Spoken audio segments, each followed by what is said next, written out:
Porque é na primeira sessão que você vai apresentar o seu estilo de trabalho, a sua pessoa, como você conduz uma conversa, que efeitos essa condução vai gerar no seu paciente, e essas são as condições que o seu paciente vai avaliar, para entender se é com você que ele vai permanecer.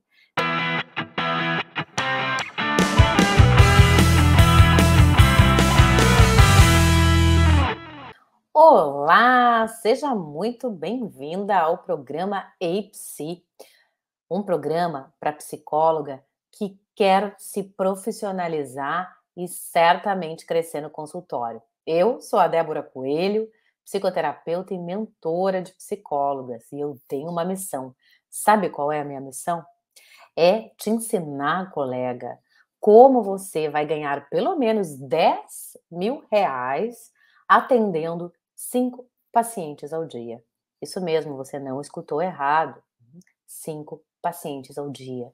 Chega daquela agenda excessiva que você nem tem ideia como é que você atravessou o dia inteiro atendendo tantos pacientes.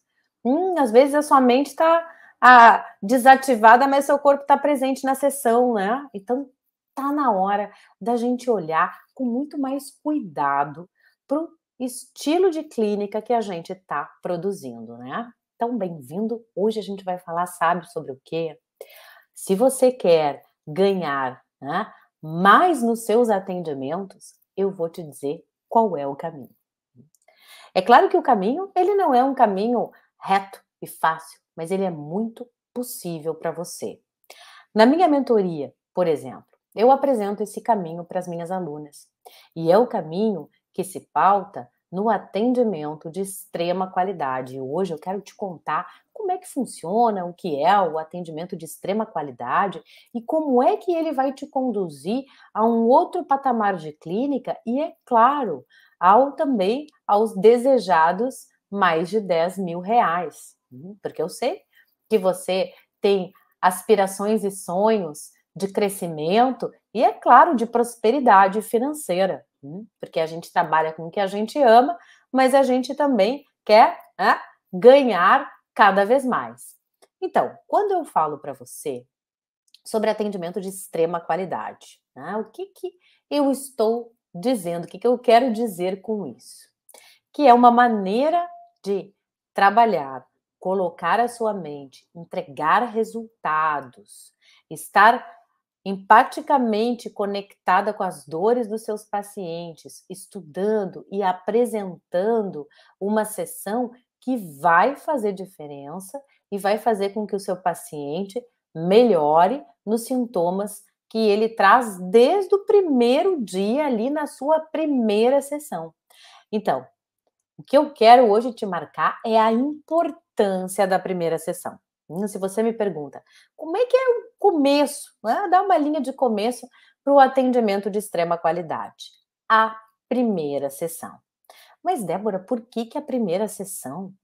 Porque é na primeira sessão que você vai apresentar o seu estilo de trabalho, a sua pessoa, como você conduz uma conversa, que efeitos essa condução vai gerar no seu paciente, e essas são as condições que o seu paciente vai avaliar, para entender se é com você que ele vai permanecer, se é em você que ele vai apostar. Então, a primeira sessão, ela é a chave das que virão, porque se a primeira sessão ficou muito vaga, se a pessoa diz que não entendeu muito bem como vai funcionar a psicoterapia, que o psicólogo, a psicóloga não falou, não trocou, que a pessoa saiu de lá esvaziada, mais aflita do que chegou, é porque, ops, né, aconteceu algum escorregão e você precisa rever como você está fazendo a acolhida e a condução, porque não é só a acolhida na primeira sessão. Mas por que é importante conduzir, né? Geralmente, quem é leigo, né? Mas muitas colegas também carregam da faculdade essa impressão de que: "Olha, Débora, o meu trabalho é escutar, eu não vou ser diretiva, como assim vou conduzir? Vou dizer pelo paciente? Vou interromper o paciente? Vou dizer o que o paciente tem que fazer?" Não, colega, nada disso. Conduzir é a forma como você leva esta pessoa que chega no seu consultório certamente ansiosa, porque a primeira sessão é, é o momento no qual ela vai conhecer quem é a profissional que ela entrou em contato, ela também não sabe se ela vai ser bem acolhida, se a terapeuta em questão vai compreender o que se passa com ela. Então, o paciente chega realmente tenso. Por isto que nós temos aí como primeira tarefa da nossa primeira sessão, a função do acolhimento. Quando alguém me diz: "Ah, mas isso é óbvio, né, Débora?" Não, não é óbvio não, porque o acolhimento não é receber bem, o acolhimento não é ser gentil, o acolhimento é quando você consegue, em sessão, diminuir a ansiedade desta pessoa, a ansiedade do primeiro encontro, a ansiedade da aposta em uma psicoterapia, a ansiedade em ter que entrar em contato com conteúdos difíceis, ansiogênicos, tristes, porque as pessoas sabem que vão ter que evocar as suas, talvez suas memórias de família, de infância, assim como a sua atualidade, que não está fácil, por isso que ela buscou a sua ajuda. Então, nesse momento em que nós estamos conscientes da nossa função de diminuir a angústia através de um acolhimento que tem aí um incentivo para que a pessoa possa falar, o afago quando esta pessoa conta situações difíceis, talvez ela se emocione. A primeira sessão ela é muito catártica, a gente encontra os pacientes nervosos, chorando, aflitos. Então, tem essa boa condução que você vai fazer, colocando esta pessoa num estado de maior tranquilidade para contar o que ela precisa contar para você, a sua história, por que é que ela chegou ali e o que ela tem de expectativas frente ao seu tratamento. E é na sequência e desse caminho, né, porque o acolhimento não é algo que você vai fazer lá no início, o acolhimento percorre toda a sessão. Se a gente diz que o paciente, é nossa tarefa, né, fazer com que o paciente saia da nossa sessão melhor do que ele entrou, principalmente nas primeiras sessões, né, de avaliação, nas quais a gente também está injetando ali confiança, aliança terapêutica e desejo de melhora, né? Porque a gente está fazendo a liga com a parte saudável do paciente, essa parte que quer crescer, que quer se livrar do sintoma, que quer conseguir ter mais bem-estar nas relações, no trabalho, dentro da sua própria mente. Se o acolhimento ele percorre, né, todo o nosso atendimento, isso significa que a gente tem um plano. Isso significa que a gente sabe o que está fazendo. Isto é condução. É quando você sabe que você vai receber um paciente, que a sua primeira tarefa é baixar a ansiedade, sendo, né, acolhedora frente a esta dor, a este mal-estar que a pessoa carrega. Podendo, por exemplo, checar, antes de dizer qualquer coisa, você está ali conhecendo o seu paciente, possível paciente, né? Então é importante que você se aproxime dessa pessoa com gentileza. Então você vai dizer frases como, por exemplo, depois de fazer uma consideração: "Isso faz sentido para você? É assim mesmo que você se sente? Olha, me parece, será que me equivoco?" Você vai checar, vai fazer contato com essa pessoa, porque você não tem a verdade, você não sabe nada daquela pessoa. E o acolhimento é esse momento no qual você entende a dor, mas você quer que essa pessoa fale mais, que ela tenha condições de falar mais. E a sua condução, se ela é firme, se ela é acolhedora, se você consegue fazer com que o seu paciente fale, Se você faz uma boa conexão, se você incentiva essa pessoa a continuar a conversando com você, com perguntas que são perguntas de investigação da história, que são, assinalamentos que você pode fazer de empáticos, né. "Olha isso que aconteceu, imagino como deve ter sido difícil para ti naquele momento". Algumas considerações que podem sim gerar um benefício daquela pessoa por se sentir, escutada e respondida numa principal dúvida, né.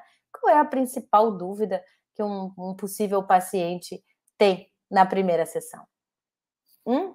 Será que essa terapeuta vai realmente me ajudar? Será que ela tem condições de me ajudar? E é por isso que você vai conduzir, mostrando segurança, mostrando que você escuta, mostrando que você também conversa, que você não deixa essa pessoa no vazio, mostrando ali em ato, no momento, na relação, como é fazer terapia com você.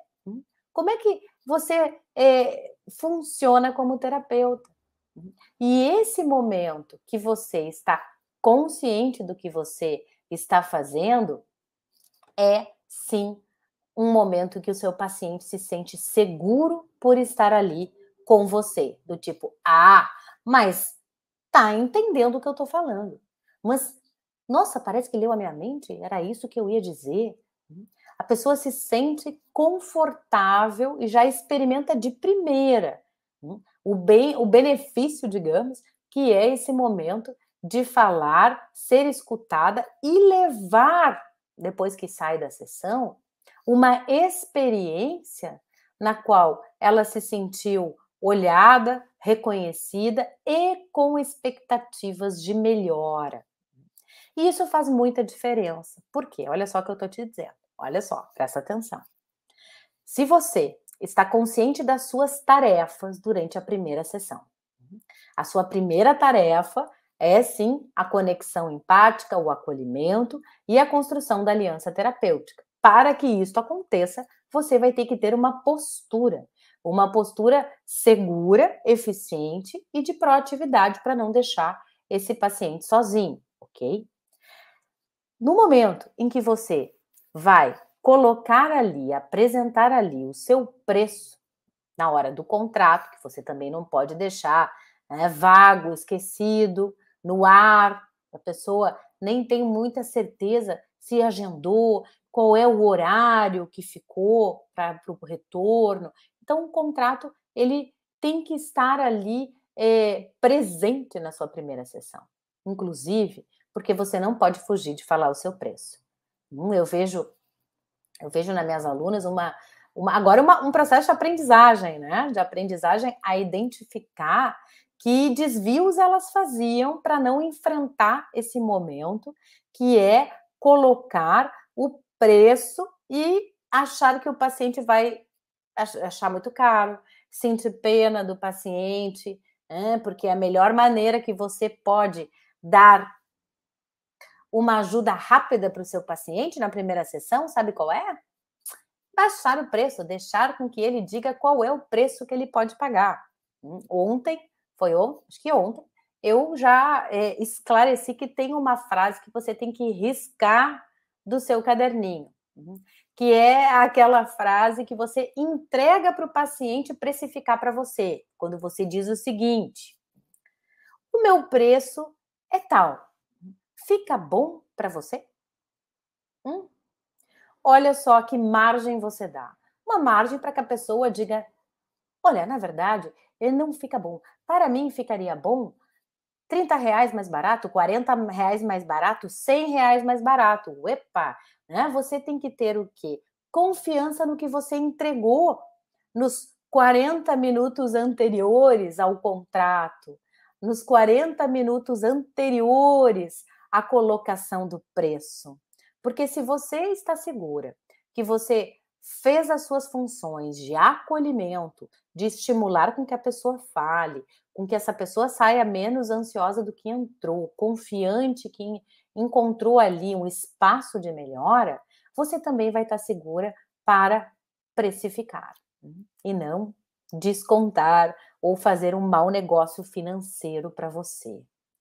Por isso que é necessário, sim, fundamental, você ter tempo necessário para preparar a sessão.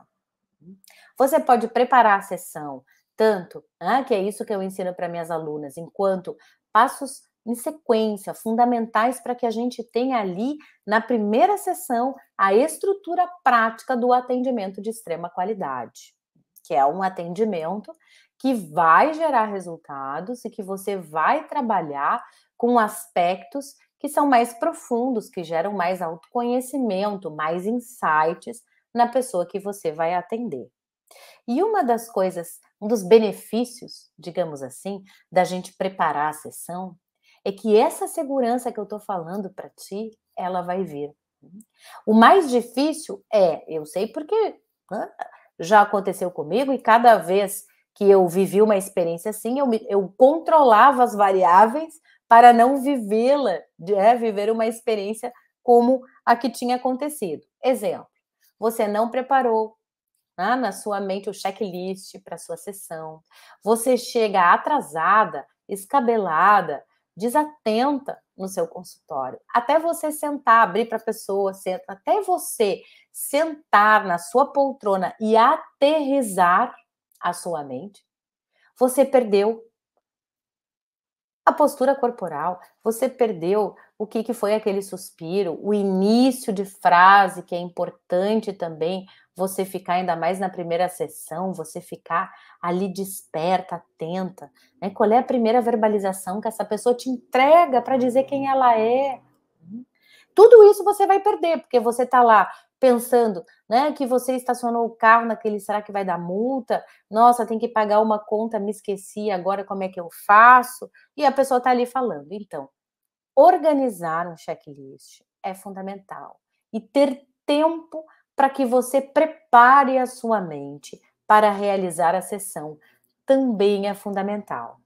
Porque eu vou te contar uma coisa. O cenário da primeira sessão, ele é exigente, sim.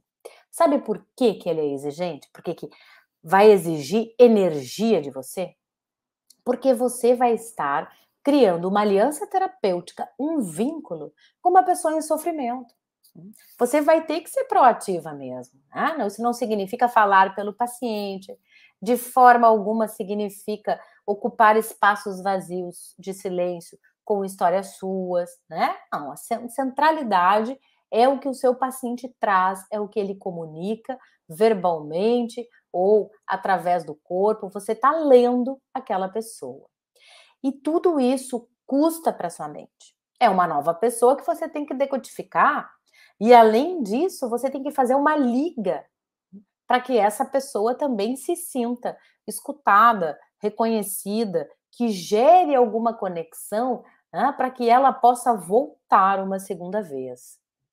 E a gente tem que ter em mente que a maioria das pessoas, raríssimas exceções, né, tem uma resistência natural a enfrentar seus dilemas existenciais, né? E essa dificuldade, ela decorre aí de 2 fatores. Um é o fato de que mexer com problemas requer desacomodar-se, né? Ninguém quer sair da zona do conforto que o sintominha cria. Tá ruim, mas tá bom. O outro ponto que a gente tem que estar atenta é parar e olhar, né, para si. A gente sabe o quanto isso custa, o quanto é doloroso. E é preciso descortinar certas questões. E as pessoas querem o quê? Receitas prontas. Me diz o que fazer. Tanto que, na atualidade, a busca por tratamentos mais rápidos ou por medicações, então, ela é evidente. Então, isso já demonstra que, na sua primeira sessão, você tem aí alguns obstáculos, né, a derrubar para chegar perto daquela pessoa que está sentada à sua frente.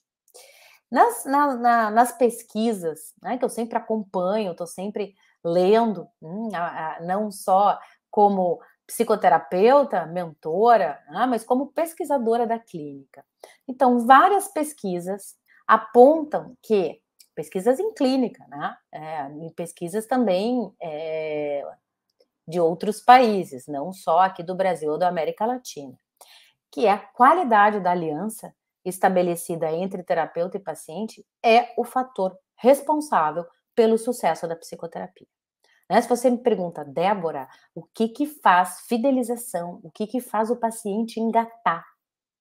É a sua pessoa, é como você se coloca, é seu estilo de conexão, é seu estilo de colocar ali na sessão como você está empaticamente percebendo aquela pessoa e com condições técnicas de justamente poder trabalhar com ela. E é nesse sentido que eu te falo que pacientes de difícil acesso, né, pacientes que estão entre a neurose e a psicose, que vão apresentar aí dificuldade, como sabemos, no estabelecimento da relação terapêutica, bem como no tipo de vínculo que estabelecem, né, no contrato mesmo. É fundamental que você tenha essa noção diagnóstica como mais um ponto de dificuldade no primeiro encontro, no qual você também está entendendo, através das perguntas, da história de vida que essa pessoa vai te mostrando, como é que essa pessoa faz vínculos, como é que ela se relaciona com os outros, até para saber como ela vai se relacionar com você. E se alerta, se pisca um alerta, né? Ti, se é uma paciente com mais restrição ao vínculo, se é desconfiada do vínculo, se é uma paciente que tem aí um registro, né, de até mesmo paranoide frente à vinculação, epa, você já tem aí mais, né, exigência para poder desbravar essa primeira sessão. Por isso que a primeira sessão, ela é fundamental. E você, tendo consciência desse fluxo, né, de uma série de ações terapêuticas que a gente está fazendo no primeiro atendimento, né, que é o modo de te conectar, de conduzir, de escutar a pessoa, sem interromper, sem comentar, né, em cima, sem comentar nada da sua vida, que também não interessa ao paciente, né? Essas, inclusive, eu oriento as minhas alunas que os pensamentos que elas querem, antes de falar algo, você avalia dentro da sua mente. Isto serve para o paciente ou sou eu querendo falar? Se a sua percepção, a sua resposta é, ixi, sou eu querendo falar, suspenda o que você diria, né? Que vai ser muito melhor para que esse paciente também se vincule com você.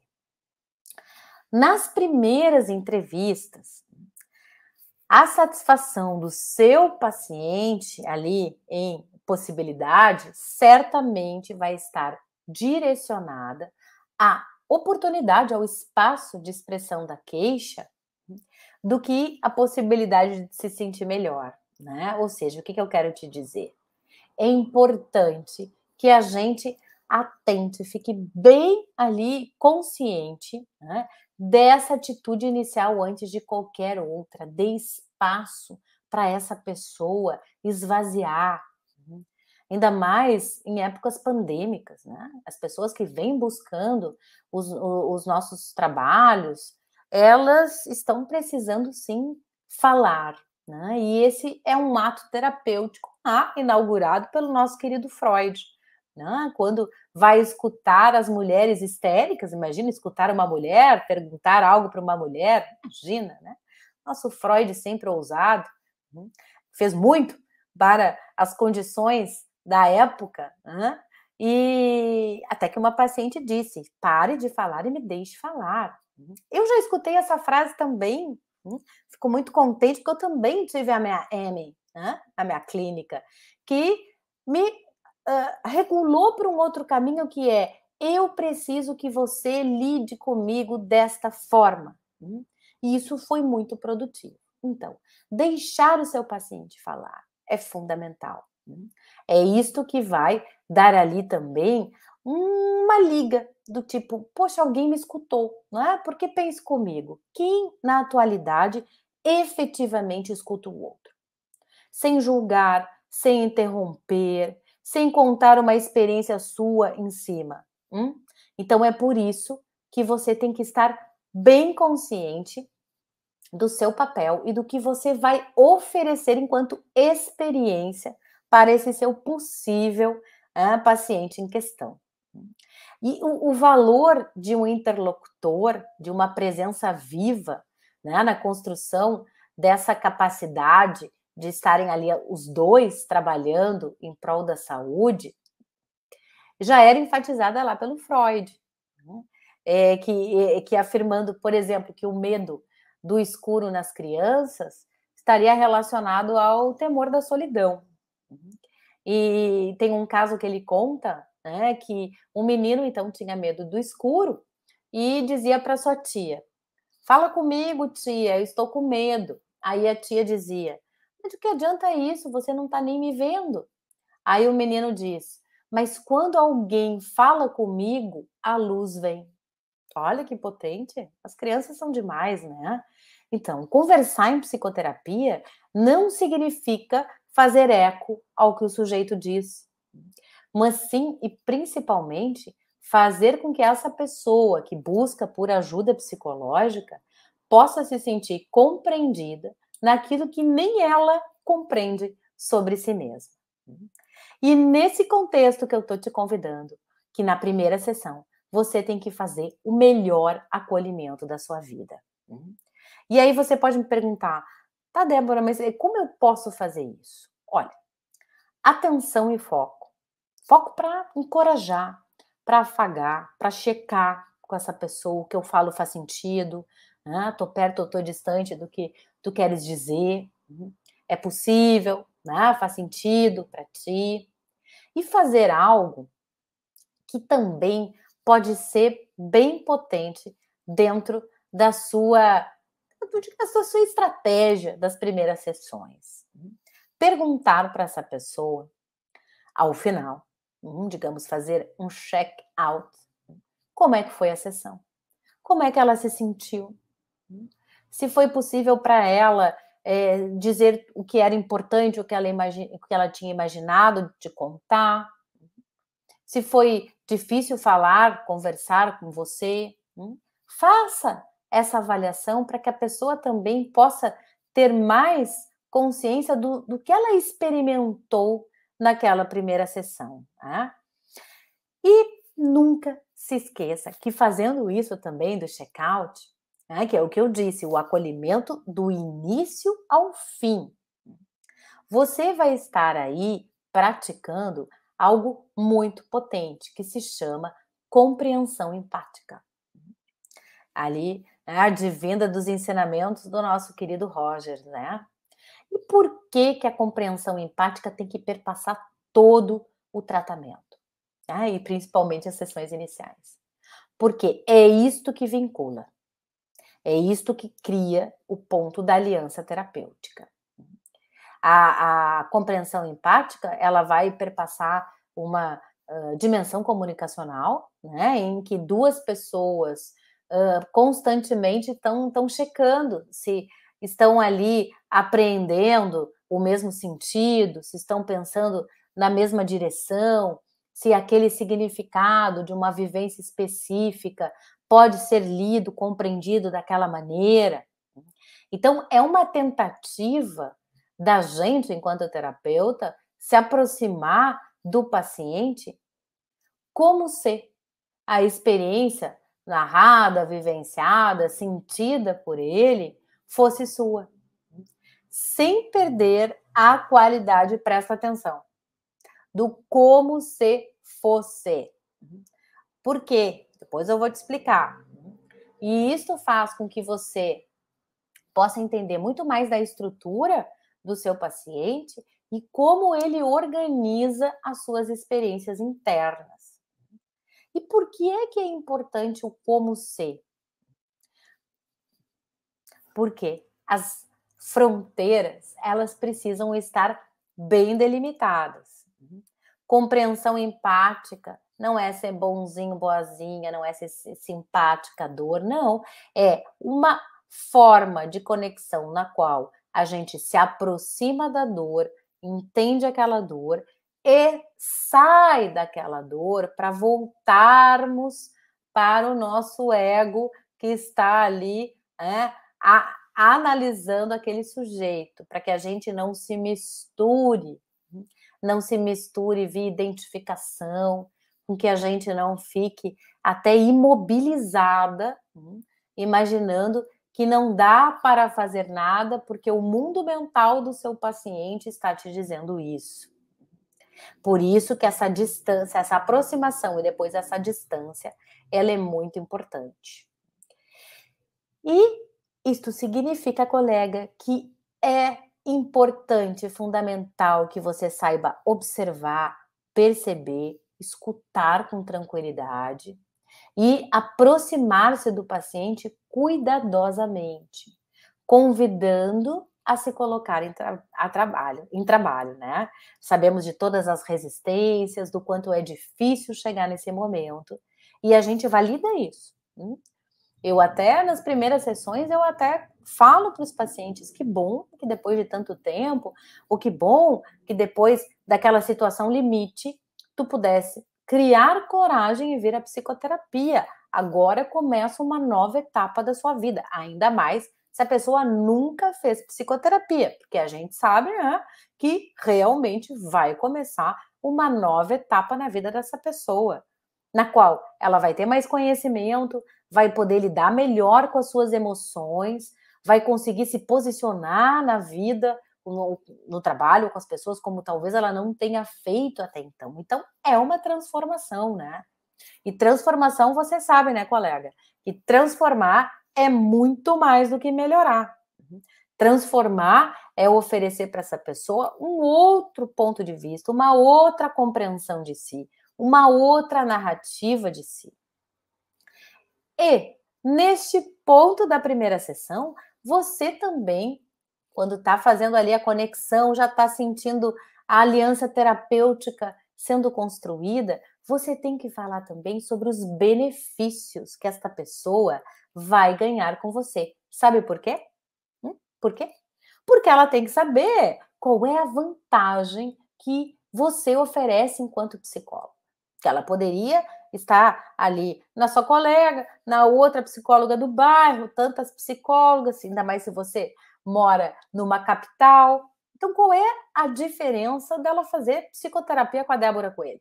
O que é que ela vai ganhar? Que crescimento mental é esse? Que possibilidade de ter uma vida prática diferente? E isto a gente faz depois que a gente escutou, depois que a gente entendeu qual é a demanda dessa pessoa, o que está difícil na vida dela, o que ela precisa ser transformado. E você vai fazer o gancho. Olha, percebo que no momento está muito difícil sustentar para ti essa mudança que tu fizeste, saindo de um casamento, saindo de uma casa na qual tu viveste por mais de 15 anos.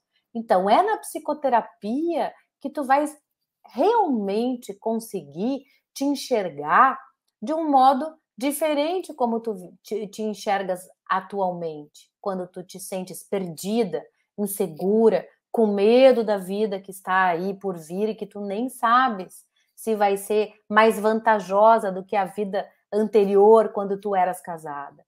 Então, esse momento é de medo, é de insegurança, e a psicoterapia vai ser a tua melhor ferramenta, a tua melhor aliada, para que tu tenhas aí condições de poder construir a tua vida nova. Para que tu não fiques com medo de pagar o aluguel por aquele apartamento, que tu não fiques com medo de buscar um outro trabalho, porque tu vais precisar de mais renda mensal, para que te incentive a crescer, tá? E é isso que a pessoa quer ouvir.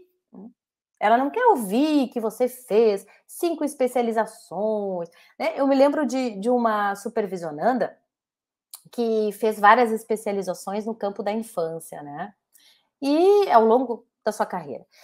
E aí, num determinado momento, ela, desejou trabalhar mais com adultos, e ela continuava no discurso de apresentação falando sobre as especializações ou pós que ou era da infância ou tinha a ver com avaliação psicológica e não dizia nada para aquela pessoa que está procurando porque teve um luto, que está procurando porque está com uma crise de ansiedade, que está procurando porque não sabe se vai separar ou não, que tem aí um outro impasse na vida, se termino o meu casamento, o meu doutorado, saio do emprego, enfim, todos esses conflitos que as pessoas nos trazem, né?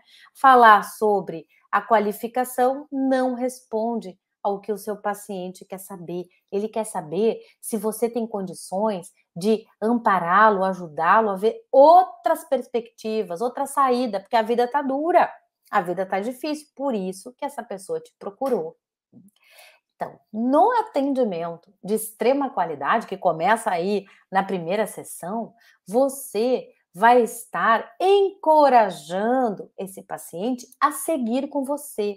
Mas você tem que oferecer, não é na palavra não, colega, não adianta ser só no gogó. Você tem que fazer com que a experiência da primeira sessão comprove tudo isso, tire todas as dúvidas da pessoa. Se ela pode estar se perguntando se vai ser bem atendida, se não vai. Ela pode estar se perguntando se você tem cacife para ajudar ela a melhorar. Ela pode estar se perguntando se você vai dormir na sessão ou vai estar atento. Então, estas dúvidas você tem que retirar e dar confiança para que a aliança terapêutica realmente se implemente. Por quê? Porque sem aliança terapêutica, você não tem a segunda sessão, nem a terceira sessão, nem a sequência do tratamento.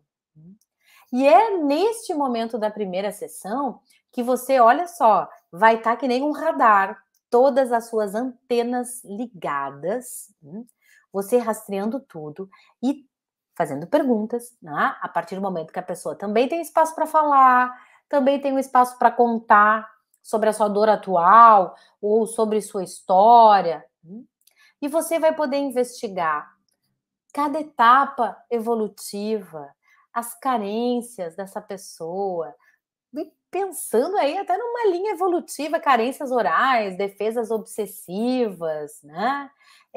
Você vai ver ali como essa pessoa ela consegue entender e se expressar, o pensamento dela é mais concreto, ela vai no nível mais abstrato, ela consegue simbolizar. Tudo isso você está sacando, está percebendo. Como é que essa pessoa faz vínculo, faz relação? Como é que ela conta da sua trajetória de vínculos, né? A vida familiar está aí, vida amorosa está aí para você entender como é a relação objetal desse paciente, como ele está fazendo contato com você, né? Como são as configurações familiares, como é a capacidade de se vincular, de se confiar, de se entregar. Você também vai estar pensando, é claro, em qual estrutura o seu paciente se encontra, né? Lembra que nas entrevistas preliminares, como Freud dizia, ele tinha um dos objetivos era saber o paciente é neurótico ou psicótico. Por quê? Porque a psicanálise, né, ali estava muito mais voltada para o tratamento das neuroses. Então você também está pensando, esse paciente ele está, né? Ele está na neurose, na psicose, na perversão, ele acaba sendo um funcionamento limítrofe. Como é que a gente vai poder aí conseguir entender, né? Enxergar, melhor dizendo, esta pessoa? E outro ponto que você vai estar atenta sim, e isso não dá para esquecer não, colega, porque eu estou falando de vínculo, de aliança terapêutica, de conexão. Então eu estou falando também de manifestações transferenciais e contratransferenciais, o que você sente com aquele paciente, né? O que esse paciente provoca em você. Então, o que é muito importante? Que você tenha, assim, estratégia de primeira sessão, porque é esta estratégia na qual você vai ter um checklist para ler aí várias facetas do seu paciente, trabalhando, como eu reafirmei aqui várias vezes, a aliança terapêutica, marcando que ele chegou no lugar certo, que você vai poder ajudá-lo, quais são os benefícios dele estar ali com você. Durante todo esse trajeto, você vai estar fazendo o quê? O seu melhor. E o seu melhor tem a ver com o interesse por essa pessoa. Pelo interesse que essa pessoa possa efetivamente ter uma vida com menos pressão mental, mais prazerosa, mais leve, né? Com menos aí prevalência de sintomas. E é assim que você vai sustentar, sabe o quê? Você vai sustentar o seu preço de sessão. Porque se você está entregando tudo isso, se você está consciente que você está fazendo uma condução top, você vai estar segura para cobrar. E eu vou te dizer aqui, o que eu ensino às minhas alunas, e elas praticam e têm resultados muito positivos, inclusive de descobrir que podem, né? E isso é uma maravilha. Se você usa aqui o cálculo que eu faço, olha só, o preço da sessão, se a gente vai no mínimo, tá? O mínimo aqui que eu tô te orientando, que é R$100, o mínimo. E se você tem 5 pacientes por dia, que você sim vai ter que aprender a divulgar, que você sim vai ter que aprender a fazer parceria, que sim você vai ter que ser proativa, porque paciente não cai do céu, né? Paciente, a gente vai produzir aí um convite para que ele venha. Então você vai ter que se mexer também. Mas se você tem uma boa divulgação que te gera captação, e se você coloca um valor que pensa, um valor super razoável, né? Super razoável. Até para quem tem dificuldade de precificar. Nem coloquei um preço que, nossa, Débora, eu nunca vou poder falar esse valor. Não, R$100 dá para falar assim, as minhas alunas falam. Nesse cálculo de 5 pacientes por dia, 25 pacientes por semana, calcula aí, qual é a sua renda mensal? R$10.000. Se você tem 150 o preço da sua sessão, mais ainda você vai ganhar. O atendimento de extrema qualidade é tudo que você se qualifica, se empenha para mostrar o valor da sua sessão. E depois de ter essa experiência de valor com você, você vai precificar e o paciente vai dizer, nossa, até achei que era mais caro, porque estava tão bom aqui com a Débora. Sacou? Eu espero que você tenha compreendido a minha lógica, porque a minha missão é te ensinar, colega, como você vai ganhar mais de R$10 atendendo 5 pacientes ao dia, certo? Quer conversar comigo? Quer mandar uma mensagem? Estou aqui super disponível, E como você sabe, toda semana, todo dia, 20 horas, estou aqui falando com você sobre precificação, segurança técnica e como é que você vai fazer a sua clínica decolar. Então, boa notícia, né? Te espero, então, semana que vem. Ótimo final de semana para você. Obrigada pela companhia e até mais. Tchau, tchau.